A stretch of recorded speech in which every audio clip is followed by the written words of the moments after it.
आरती नाम 5 का सरलार्थ हे निरंजन राम, अर्थात माया रहित परमात्मा, आपकी आरती करता हूँ। हे अविगत, आपकी स्थिति का कोई ज्ञान समझ में नहीं आता, मेरी बुद्धि वहां तक कैसे पहुंचे।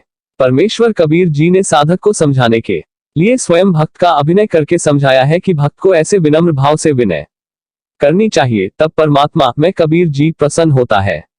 अपने को अज्ञानी माने, परमात्मा तो विज्ञानी है ही, जीव को अभिमान नहीं होना चाहिए।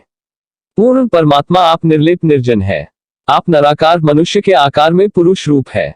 आप तीनों गुण रूप देवताओं अर्थात श्री ब्रह्मा रजगुण, श्री विष्णु सतगुण, श्री शिव तमगुण से अतीत अर्थात ऊपर है, भिन्न है।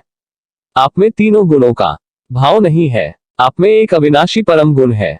आप अविनाशी, आपका लोक अविनाशी, आपके लोक का निवासी अविनाशी जो आपके परम गुण का प्रभाव है।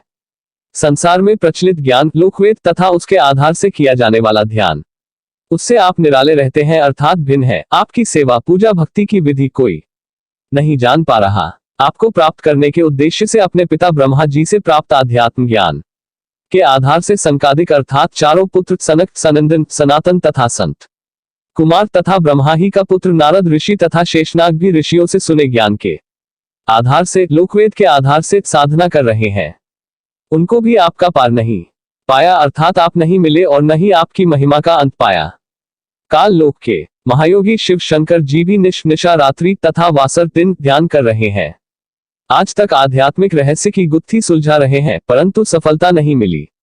वाणी नम 4 का सरलार्थ, जब साधक अपने अपने अनुमान, अंदाजे या अनुभव के अनुसार स्मरण कर रहे हैं तो भी परमात्मा की गति स्थिति देखी नहीं जा रही अर्थात स्पष्ट नहीं हो रही।